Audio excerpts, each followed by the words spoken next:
Yes, wow. This movie, this is such an important movie. I think this is such a strong movie because it's about the power of resilience. I think that's the theme of the movie that is just, especially for me, that's what impacted me so much about it. And I remember I was telling Raphael earlier today that it must have been a year ago when a distributor reached out to me about this movie, and I remember I got the email, and the first thing it said was a movie about the Laemmles, and my first reaction was, well, is it necessary? Because in 2019 we showed a movie all about Carl Laemmle, and it won the Audience Award. It was this big movie, and I started watching this movie though, and just like instantly went, this is not like your usual film history movie. I think this is so much deeper and so much more personal than that. I think we're all living in a time right now where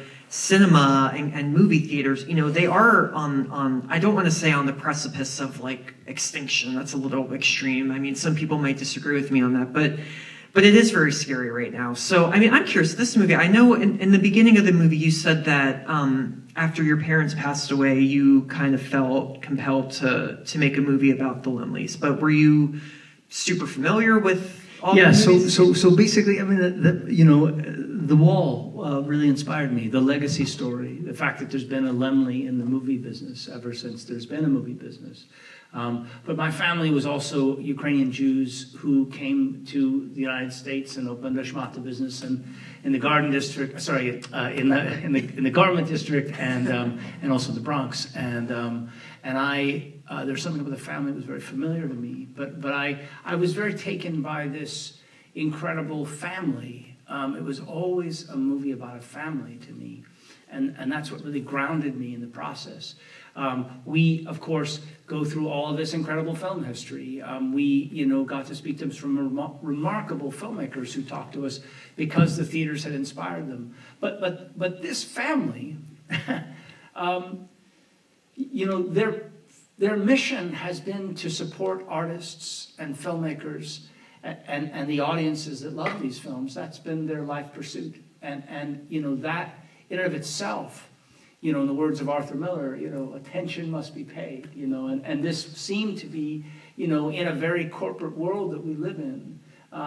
This was significant, and I felt a sort of a cinematic imperative to actually tell that story. What I didn't know was that we would go on this wild, roller coaster ride, and we shot this over 2.5 years, and not all the time, but it took place over 2.5 years. And if you told me at the beginning, I certainly felt impassioned. I still do, but none of us knew. Matt and I were talking about the element of COVID in the movie. It is only a 6-minute portion of the film, and it was very important to me that it not be a COVID movie, because it's not.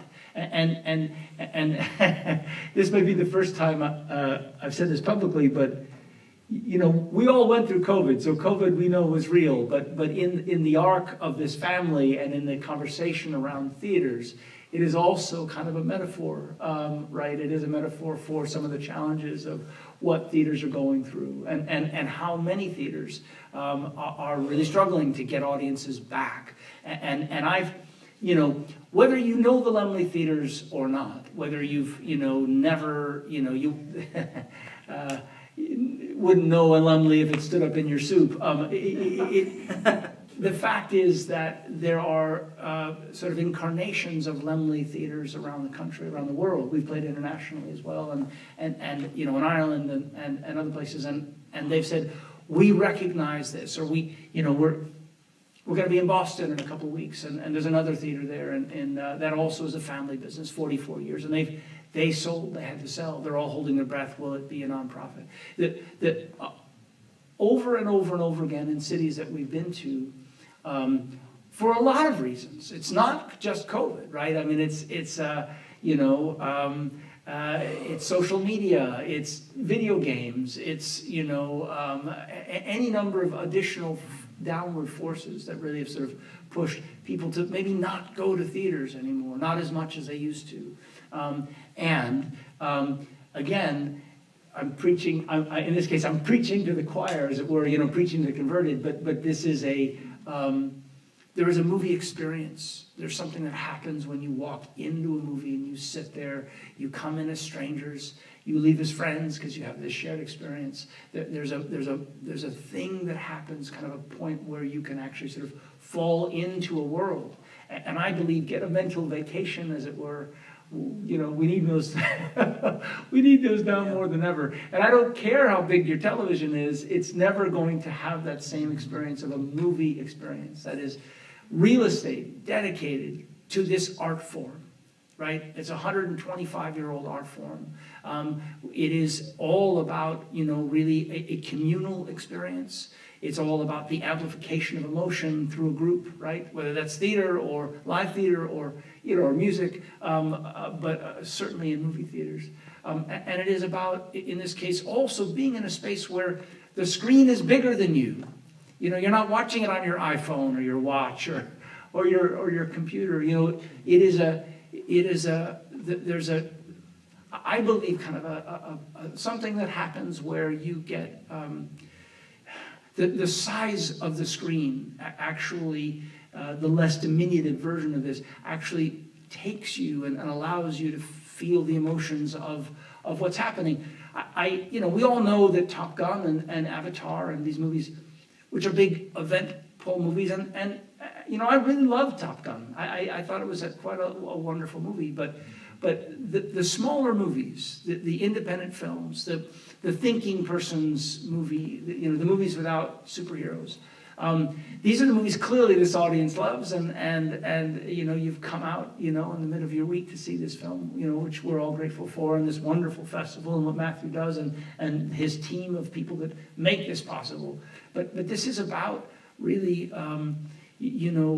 understanding that there is smaller movies don't mean that you watch them on smaller devices, right? This is an opportunity to actually have a big canvas for smaller movies that then basically give you a bigger experience, a bigger emotional experience for what's occurring in front of you. Yeah, I mean, it's a sacred space, a movie theater. Like, I think that's even a line in the movie where I may have just written that down, but it is. And it's like, what's so powerful about Only in Theaters is that it for someone who loves movies as much as I do, like, it brought out so many emotions. I mean, yeah, like you're saying about when you go to the movie theater, the experience is so much different than watching it at home. I mean, I remember last October, I saw the movie Knives Out, Glass Onion, a Knives Out mystery. It came out at the Philadelphia Film Festival, showed it. And I remember I saw it in theaters, and it was a packed audience, and everybody was laughing and applauding. And then I remember winter break, my whole family, it was on Netflix, and they were like, we want to watch this. And I said, you got to see it in theaters. And they said, no, we just want to watch it. And they put it on. They kept pausing it to go to the bathroom. They kept pausing it to get more food. They were talking during the movie. They were on their phone. They didn't know what was going on. And then when the movie ended, they were all just like, I didn't like it. No, I didn't like it. And I was like, you should have seen it in the movie there. Like, I got so mad. And I think, this movie, I think what's also, like, you watch this movie and you feel that pain, or not the pain, you feel that, trepidation kind of lurking back in your mind, because it takes you back to that horrible year that we call 2020 when, you didn't know what was going to happen. I mean, there's that line that Greg says where, pardon my French, but he just goes, we're fucked, he just says that. And it's like, we were all there in 2020. So when you were making this movie, I mean, like, you made this through COVID. Were there moments where you did maybe think, like, maybe I should just pull the plug on this, I don't know what's going to happen? Or did maybe COVID, did the challenge make it more of like a, more of like a catalyst to keep making the movie? Yeah, I mean, again, I don't see it as a COVID movie, although I know that it plays into the narrative. I wanted to tell the story of how this family survived. And this is a four-generation family business. You know, it's a very American story. That's why we reference, you know, the last family farm or the last bookstore. My girlfriend lives in Connecticut, and you know, I was hearing about this pizza parlor. There's a guy that he's from Italy. He comes out, he greets his customers, so glad to see you. He makes sure checks on your food. He, you know, says goodbye when you're leaving. Says, oh, say hi to your kids. You know, like he says, this is my life's work. I love what I do. Please come back. And the food is great. There's something about the fact that this is this person's investment, and he cares about it. The caring, right, is what translates into the business. You know, again, what Matthew does and what this remarkable organization is able to provide is sort of handcrafted and curated movies that really give you an experience that is sort of you know, part of the experience. And in this case with this family, I wanted to sort of see where they went. And Greg very graciously really opened up. He really opened up to me. He has said, you know, publicly that he trusted me. He said several other people had come and said, someone should do a documentary about your family. And I was the first person that actually said, I'm doing this.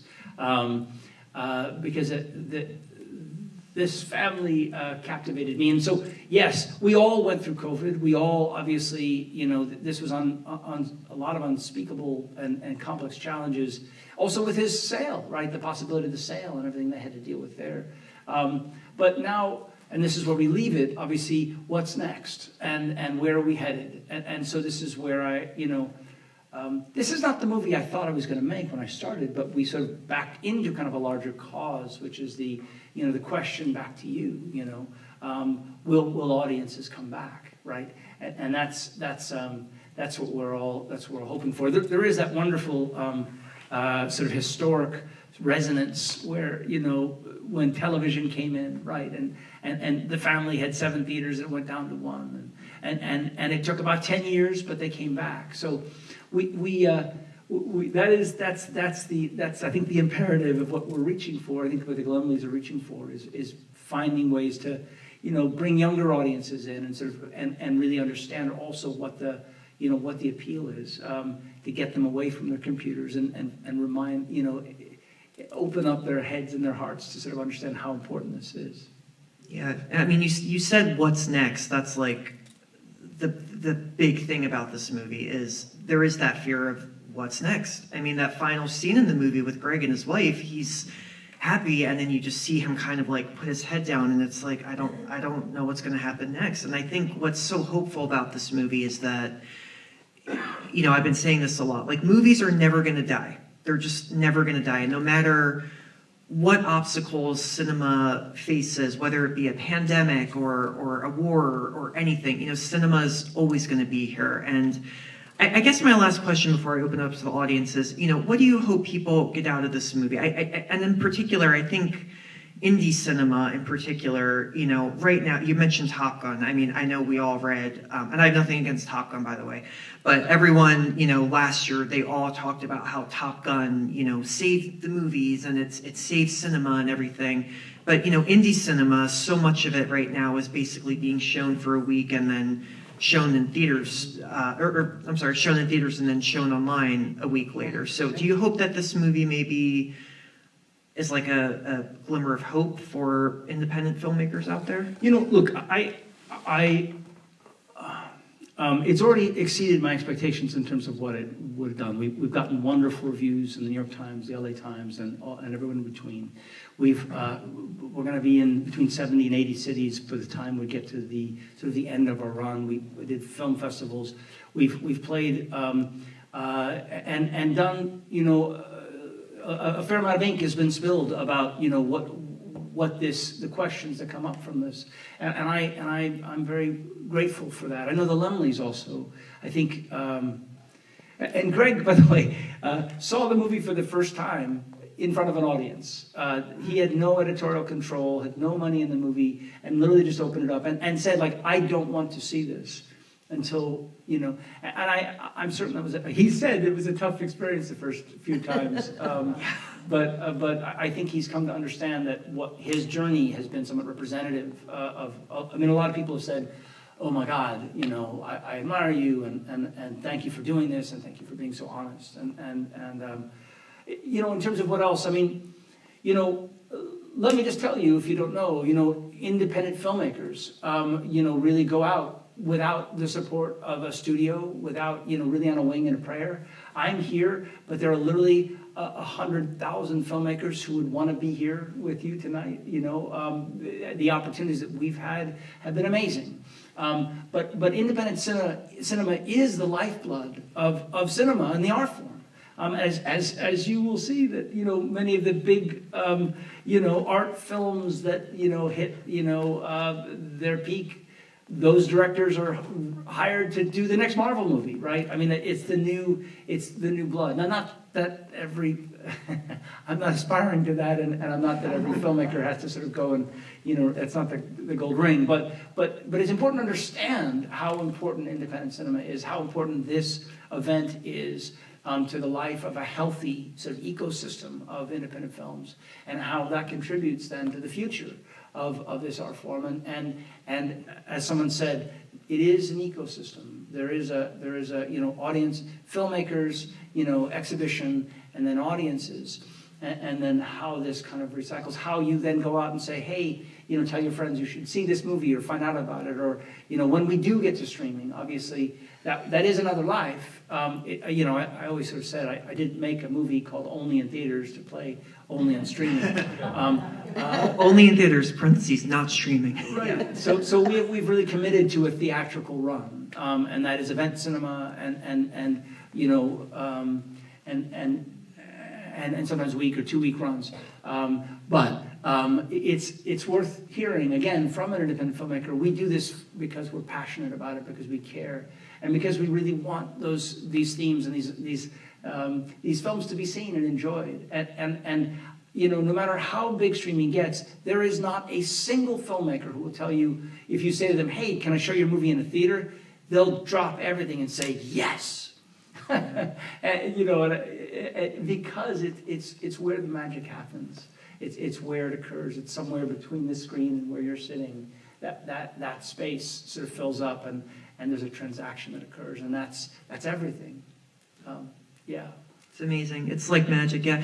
Before we get to questions, I just want to say, I'm just so happy that you're all here and that we got to show this movie at the historic Bryn Mawr Film Institute. Yeah.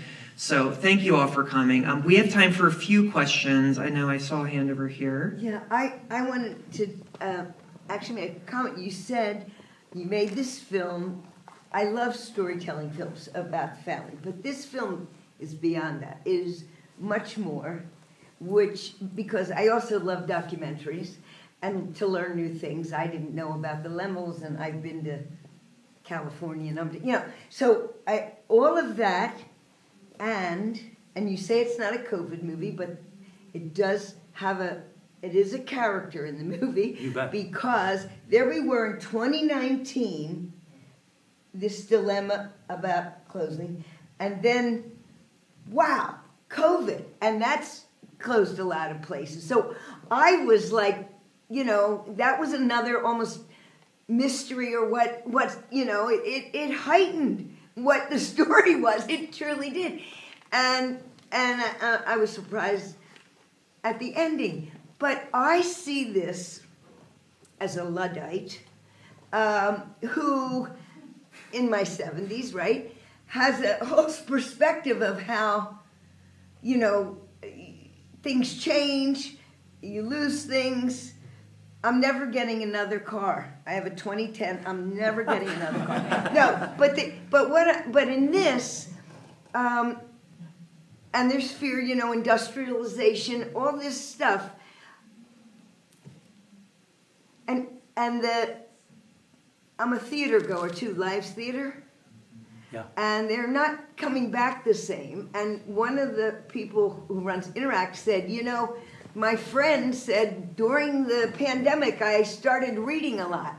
So now I don't have as much time to go to the theater.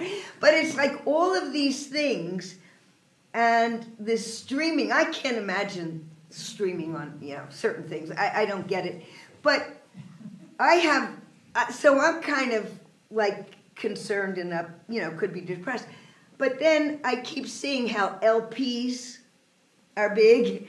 Right. And even cassette, all these things come that back. we dismiss. We Yeah, say, yeah. no. And this one is beyond that. And I do think that American history and film are very much, something that I don't think we can throw away. No question. And look, you could do a movie, you could make a documentary about our house and the condition of our house and what's happening. Because this specific family is theater royalty, because they, really 4 or 5 generations of Laemmles have been so dedicated to this. I mean, and I've seen them, family businesses about, bagel companies on the Lower East Side that have, also a family business, and are they going to go out of business, and what do we do when we don't have our bagels? And I understand that dilemma. These are important family businesses that each one of them has their commitment. This is in this case, this is unique because it's about the family, but it's also about your experience, and it's about an art form's experience, and some of the questions, the larger questions about the implications of that. I think we're still trying to figure it out. Definitely. Yeah. Yes. Yep. Is the next generation stepping up? So this often comes up with Greg when I do Q&As with him. So Greg has 3 sons. One of them is being sort of a novelist in Mexico and traveling, finding his way. I think he's, they're in their 20s. The second one is in law school, super bright, and probably gonna, do the legal corporate route, I think, and then come back and do, public. More public-oriented themes, and from a legal point of view. And then his third son has worked in film distribution. We see him briefly in the offices, and is now working in a nonprofit. Apparently, and this is somewhat late-breaking because I only heard this a few weeks ago. We were in the Bay Area. Tish said that she said to Gabe, "Listen, if something happened to your dad, and he couldn't continue, would you want to?" And he said, "In a minute." So they're all in their 20s. We don't know what will happen, but that was very encouraging news. Yeah. That's beautiful. Yep, right back there. Yes, it was excellent. I just want to say that was really, I don't think many documentaries can quite hold me as this one did, so I want to congratulate. Oh, thanks. Can you repeat that? He just said he was a compliment, and he said the documentary really held him and held his attention. And I'm not usually one who gives compliments, so take that too. No, I appreciate that. My thought is the technology, which I think this country, much of the world, is crazy about thinking technology can do no wrong. And we've seen it time and time again. With the auto, we learned how to get rid of it and bring back downtown. There were predictions that once television came, who would ever go to a live sporting event? Let's remember that. There's cartoons from that period that showed empty stadiums. We all thought nobody would go to it. You could see it on TV. So, I just less a plug. I want to say I think Yes, I mean that's 100%. I mean apparently the death of movies has been predicted for years and years. And including when radio came out and television and on and on. I believe that there's I don't as you see I kind of do this at the very end, which is that, right? It's not that, right? And we just don't know. And so this is an opportunity to kind of float the champagne bubble of what may happen, because it is but it also then sort of puts the question to you, right? So go ahead. Quick question. Did they continue with, I didn't get a sense of the nature of the movies they're now showing. Are they still sticking to the art film tradition, or are they compromising themselves there at all? They have for years done a combination of, because they have 7 theaters, so that they have a combination of both Hollywood films, more big ticket films, and then also the independent films. They are still probably the most substantial holdout in terms of really showing an extraordinary range of films from across the world, and really supporting independent filmmakers. That's what Ava DuVernay said, right? She was like, I'm here because I called you and you gave me a show, and that was really that's these are independent filmmakers who he supports and he continues to encourage, which is just thrilling. Amazing. Yeah, I think we have time for one more question. Sir, There's two. Okay. So, okay, or we could do two quick. Yeah, two quick ones. You, sir. Hi. I come here very often. I think kind of preaching to the choir here because everybody enjoys this. Yeah. And I have a really hard time convincing friends and coworkers to come to a movie theater to see something. I'd rather see it at home on my big screen TV. And it's really hard to get anybody out to the theater. And I don't remember who said it, but somebody had said coming to the theater as opposed to watching it on TV is kind of like the difference between kneeling by your bed and going to the Sistine Chapel. Yes. Yeah. Yes. That's right. I love that That comment. was Alison true. Anders That was said a that. That's good right. That's analogy. beautiful. Thank you for that. Thank you. And then, yep, ma'am, right over there. Two questions. First, I love this theater because during the pandemic, they did all kinds of things to keep us involved as members. And it is a nonprofit and a membership theater, but they did all kinds of things to keep us engaged and connected. And I'm wondering if the Laemmle Theatre family considered doing anything like that. I felt so hopeless for them that they were suffering, and I thought they needed to do what Bryn Mawr Film Institute did. So that's one question.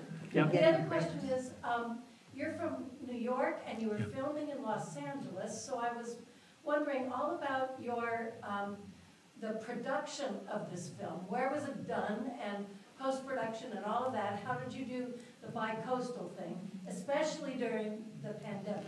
Right. Two great questions. So the Laemmles are a commercial theater. And Greg, as I've heard him say, has wanted to hold on to it being a commercial theater because he feels that it gives him a bit more autonomy in terms of programming. And he's not tied to a board or to a sort of a body that has a sort of a mandate. That is a choice for a lot of independent theaters and art house cinemas. And I think it's wonderful. Clearly, however it works, just to keep them going is what matters. I believe that they're doing better. Some of the largest, highest grossing films of all times have happened in the past 2 years, of which I'm sure he showed some of them. And so that's good. And now they're not going to do the day and date thing where they open a movie online and in a movie theater at the same time, which was killing theaters. So they just announced publicly, like, we're not doing that, which is great. It's going to be great for all the movie theaters. Greg suffered, the Laemmle Theatre suffered, but every single theater suffered, and different people had different solutions. But again, many went out of business forever, like gone, and they'll just never come back, which is tragic. But that's in many businesses, right? But it's also, but the ones that have survived are here, because of the solutions that they found, and that's wonderful. As relates to how I did this, I lived in LA for 20 years. I raised my kids there, and I have a lot of dear friends there, and I worked both as an actor and a filmmaker there. And that's where I originally met Greg, because he showed my film, right? So, I was commuting back and forth, I have a lot of frequent flyer miles. Once we got, and I'm flying back there, by the way, not tomorrow, but the next morning, because we're screening in LA, doing 3 screenings, sort of reprise screenings has come back, because somebody said, we want to see it again, or we didn't see it. So, if you have friends in LA.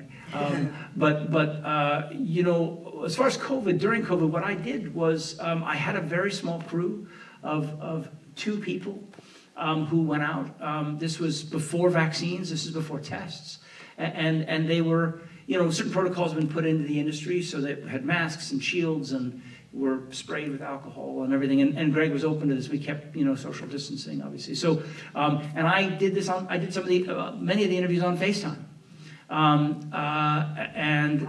Praise God that worked. The interview with Greg when he's in the theater and he says, what was I thinking, with my vague notions of European, these were done, I'm on FaceTime. And of course all the Zooms were done, obviously, from New York. But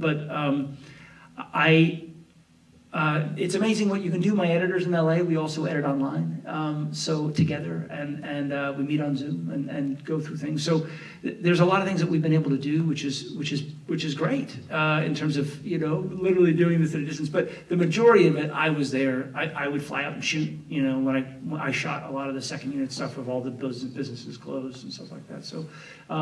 It just was a juggle, but it, sometimes what happens is an obstacle then becomes sort of a creative opportunity, right? So, last thing I'll say is that, for example, the interviews that I did with the filmmakers, with the James Ivories and the Cameron Crowe, and Cameron Crowe, by the way, never gives interviews, I'm told, never. And he agreed because the Laemmles, inspired him, as he tells that wonderful story about his mother taking him to see. Anyway, so what happened? Wait a second, I had three thoughts that just went out of my head. Where was I? Help me, where was I? Oh, good. Oh, God, you were just talking about Cameron Crowe. Yeah. So the creative solutions, thank you. Sorry, I got stuck in Cameron Crowe for a second. We had them on Zoom, and so I didn't, these were low quality interviews, right? And we had certain HD things and microphones, but I wanted to figure out a way to sort of integrate that into the storytelling as just opposed to showing a computer. So I had this idea. And we went back to the theater where we'd done all these interviews and put the laptop in the theater and then basically played the interviews and then filmed them. So you had that meta moment of, in this case, the new technology and then the theater as a backdrop, which then spoke to the contrast. And when James Ivory says, when I hear that people, are going to watch it on their computer, I got to go, ugh. And this is James Ivory who made these incredible movies, with these gorgeous, luscious landscapes and these beautiful period epics. And we put him on the laptop on purpose, right? So that we could then, again, create that value of contrast, and it spoke to the theme. So sometimes the obstacles can be creative opportunities, and that's what we tried to do. Wow, I didn't even realize that until now. Wow. Well, this has just been so amazing. Thank you all so much for coming out.